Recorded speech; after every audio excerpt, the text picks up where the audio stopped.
Who is one actor, actress that you can never stand watching no matter what they are in? Mini rant time. His part pisses me off so much because they butchered the character James Corden played just so he could do his "I'm fat, isn't that funny?" shtick. It literally says in the lyrics that Bustopher Jones likes a fine dining experience and they made him eat literal garbage. He's supposed to be a respected gentleman, not a slob who eats trash. What the actual fuck? The contrast between him and Ledger is astounding. Leto would stay in character as Joker all throughout the Suicide Squad movie, even going so far as to send used condoms to his castmates. Edit. I'm told this is a debunked myth. Meanwhile, Heath Ledger would immediately break character whenever Nolan yelled "cut" during The Dark Knight. Reminds me of that exchange between Peter O'Toole, Laurence Olivier and Dustin Hoffman. When Hoffman had to do a scene where his character was physically exhausted, he stayed up for 36 hours straight to get into it. Upon hearing this, O'Toole Olivier remarked to him, "Goodness, have you ever tried acting?" When I was younger, around 10-12 years ago, I had a huge crush on Leto after hearing a few 30 Seconds to Mars songs. Needless to say, I rushed to the internet to find other fangirls to commiserate with. Instead, I found several forum threads of teen girls discussing his proclivity for having sex, trying to have sex with very young teenagers, 12-16, who went to his gigs, some first and second-hand accounts, others just rumors. Just to be clear, I don't know if any of it was true, but I dropped my interest in him and his music pretty damn quick. I can't find any of those old forum posts today, but it seemed to be common knowledge in these groups. Maybe it was all made up, but I still get a very icky feeling when I see him on screen. Can't help but wonder if anything incriminating will come out on the guy someday. Edit. Forgot that I read a more recent account of him being super abusive to a sexual partner and also being accused of trying to get with under a teen by other celebrities. If any of this stuff is true, I hope it comes out. Emma is a beautiful film and I hate that Harvey Weinstein terrorized her during production, and no one deserves that. That said, no one deserves her smug wellness grifter bullshit except rich healthy people. It probably won't hurt, but taking advantage of aspirational or desperate unwell people so she gets richer off regular folks' money? Fuck number. To this specific point, the suit's mostly run by the onboard computer anyway, so even a grade schooler could be a net positive in that battle, and presumably she's messed around with one from time to time in the last several years. I interpreted the fact that she showed up as things were so desperate they needed every last warm body they could scrape up to make a stand, especially since 5 years ago it didn't go so well. Yeah, that's scary just to read. I blew up my new strippers on Tuesday because I trusted a first-year 1V been working with when he said he just tested the circuit and it was dead. Blew a nice little chunk out of it, all because I didn't want to get off my ladder and grab my hot stick to check it myself. Nice little 645 wake up boom lol. Always check shit yourself. I knew better, but early morning laziness SMH. I have a friend who fell in the shower and knocked himself out. His body blocked the drain and he ended up basically drowning in the tub. I'm not sure he would have lived if not for the drowning though. I guess it was a pretty bad head injury anyway. Crazy stuff. He was in his late 30s. I keep the last message he wrote me and read it occasionally and feel guilty for not responding. We'd had a falling out over somebody stupid and the last thing he said to me was basically extending the olive branch, but I was too stubborn to reach back. It doesn't even have to be a lot of stairs. A family friend of mine lived in a ranch-style house, all one level. It was zero entry at the front of the house, but had a single step down to the patio. This friend had lived there for years, then one day was walking inside and just managed to trip on that one step and hit her chin on the ground, broke her neck and died in hospital about 3 weeks later. It's like, you wouldn't even think of that as being a risk, but it happens. As you said, a shocking number of people. This happened to a friend of mine a few years back. They came back from the bar and he went upstairs while she was downstairs cooking them up some noms. She heard a crash and thud and found him with his skull split open, smashed and bleeding everywhere at the bottom of the stairs. Had wounds, bleed like crazy, man. We all helped her move out of her place as quick as she possibly could. It isn't good for anybody to stay in the same domicile your partner just died in a horrible accident in, you know? Shit was rough for a while. I think about this sometimes when I'm stupid drunk high and just instead ask my sober friend to get me the random thing I need from downstairs. I've since moved to a new area from where that accident was, so these friends didn't have to see the blood stain on the floor as we helped her move. So they don't get it all, but they are good friends, so they still take care of me when I ask for help, even if they think it's weird.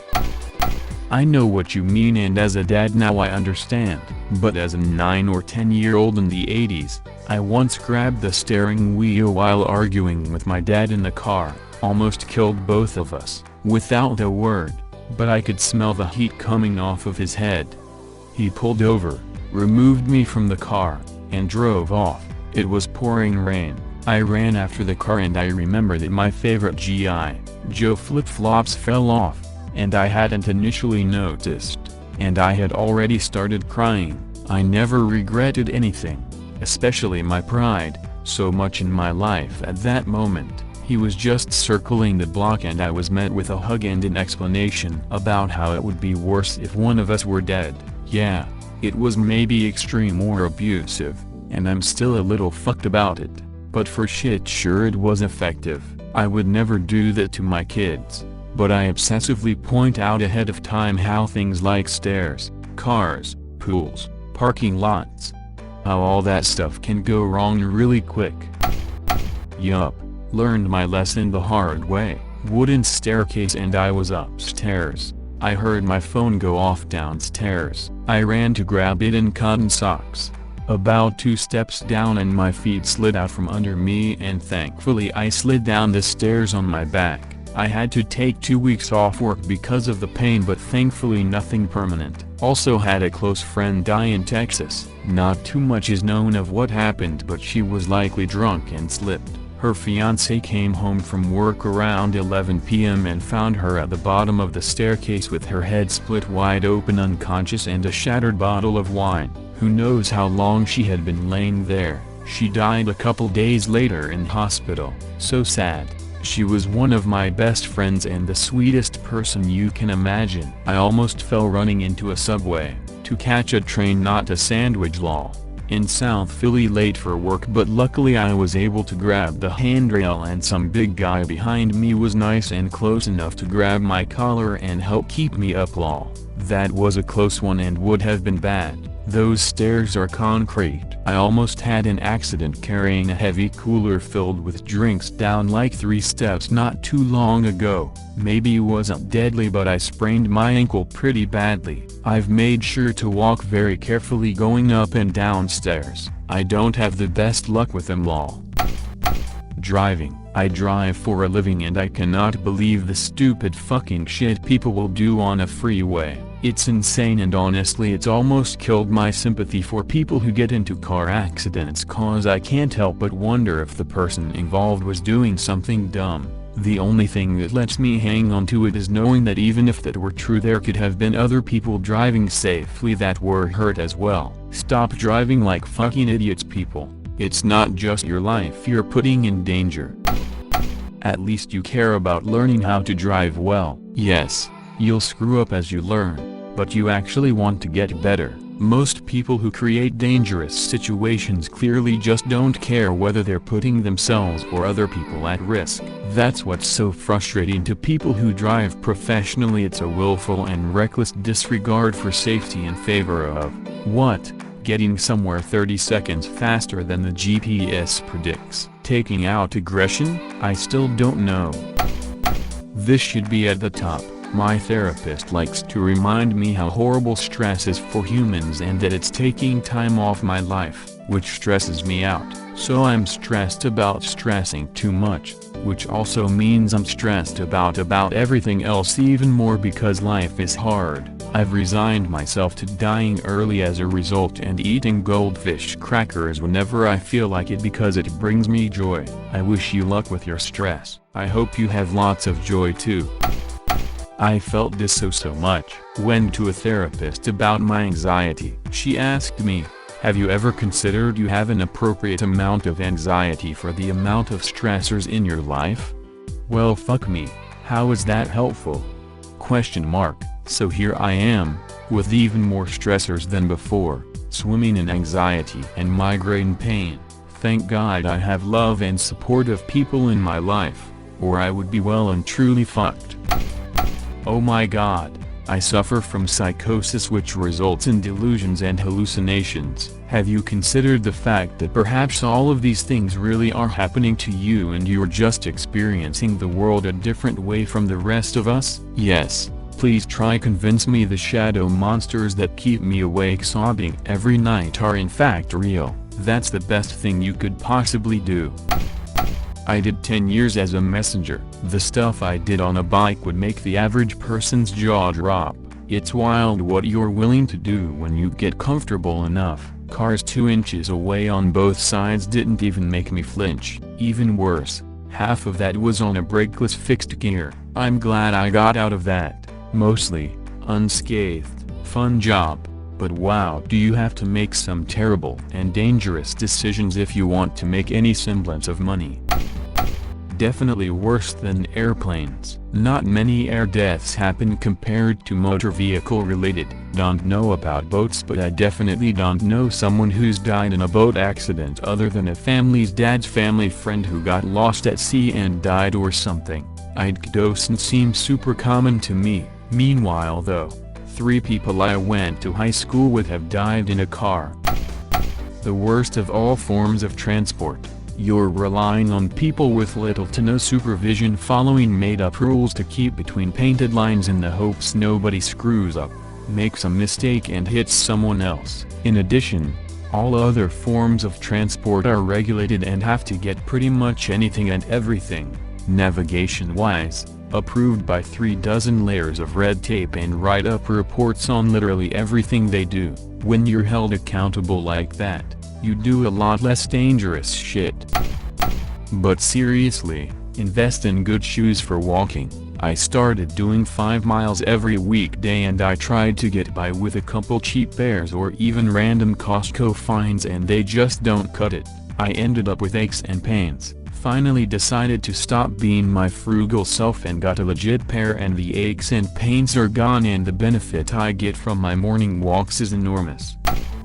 Such a vicious cycle. Being sober sucks sometimes, but I do savor when I manage not to drink for an extended period and actually feel somewhat happy. Edit.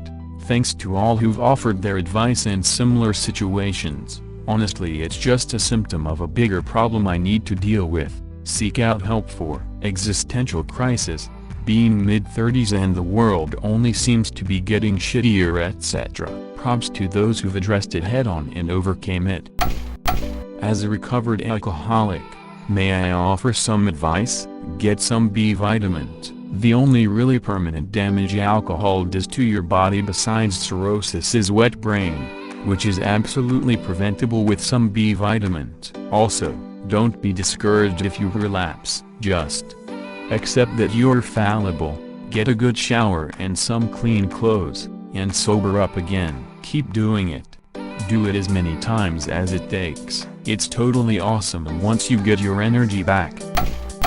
As a recovered alcoholic, may I offer some advice? Get some B vitamins. The only really permanent damage alcohol does to your body besides cirrhosis is wet brain, which is absolutely preventable with some B vitamins. Also, don't be discouraged if you relapse. Just accept that you're fallible, get a good shower and some clean clothes, and sober up again. Keep doing it. Do it as many times as it takes. It's totally awesome once you get your energy back.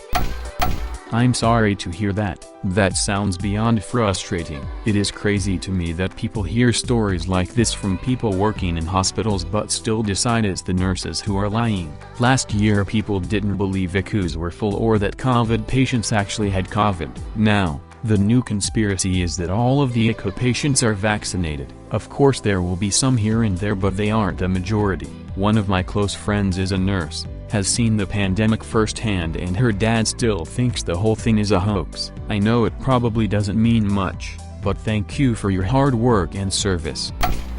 I used to avoid Red Bull and other energy drinks because they gave me anxiety, but now I'm getting into the habit of drinking them anyway at work to keep me going. I always crash really hard afterward and it sucks for my anxiety, but I love the taste and the fact that it doesn't make me feel like I am gonna poop my pants how coffee does. It's a real love-hate relationship, and that's not even factoring in how hard it is on your body.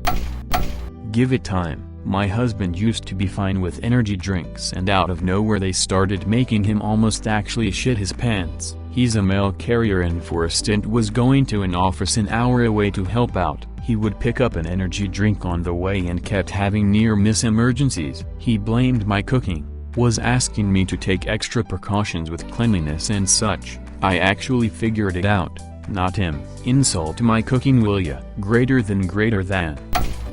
Every day I have to walk into my safety hazard of a freezer at work.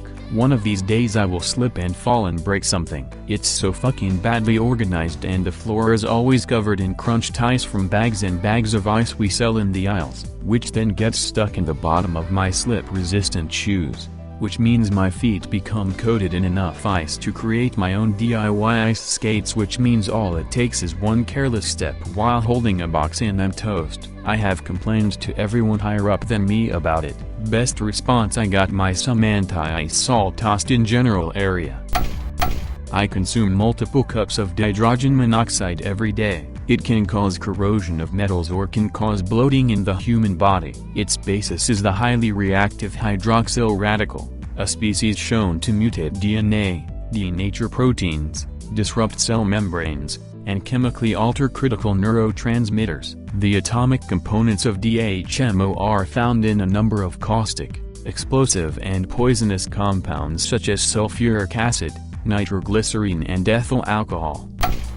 I feel you on this. For me, stress is a primary driver and gestures at the last 2 years. Also, I find out some of the best intel at the smoking area, pre-COVID, about what's really going on at our company. Now, it's a good reason to step away from my desk and stop thinking about work for a bit. I've tried several times. Longest no-smoking stint was a month and a half, halted by a stressful situation at the apartment, pre-COVID, where a contractor busted the drain line for our upstairs neighbor's AC, then having to supervise them fixing it and repainting the closet, only to have them cause another leak when they replaced our AC and did the same damn thing, left off the drain line. I want to quit, but everything is so stressful. I used to make donuts as a living. I had to regularly test them to make sure I had the batter and everything else right. I'd just take a bite and throw the rest of the donut away, but that shit adds up. Eventually I was disgusted every time I had a bite. I had to force myself to eat it, and it fucking sucked. Imagine taking a bite of the food you hate the most, regularly, every workday. I still totally could tell whether I had everything right and did great quality control, but fuck, I hated it. I absolutely cannot stand donuts anymore, and it's been nearly 10 years since I left that job. So, get a job as a donut maker and you will grow to fucking absolutely hate donuts. Yup, frown, late 20s here and would drink on and off here and there in binges. During COVID it hit bad and have been drinking a lot this last year. I'm going in for ultrasounds and blood tests to make sure I'm okay. I'm on day 5 of no drinking right now and don't want to look back. I hope I didn't mess up anything, but I'm at the point where I don't want to make it worse. Driving. I drive for a living and I cannot believe the stupid fucking shit people will do on a freeway. It's insane, and honestly it's almost killed my sympathy for people who get into car accidents, cause I can't help but wonder if the person involved was doing something dumb. The only thing that lets me hang on to it is knowing that even if that were true, there could have been other people driving safely that were hurt as well. Stop driving like fucking idiots, people. It's not just your life you're putting in danger. At least you care about learning how to drive well. Yes, you'll screw up as you learn, but you actually want to get better. Most people who create dangerous situations clearly just don't care whether they're putting themselves or other people at risk. That's what's so frustrating to people who drive professionally. It's a willful and reckless disregard for safety in favor of, what? Getting somewhere 30 seconds faster than the GPS predicts. Taking out aggression? I still don't know.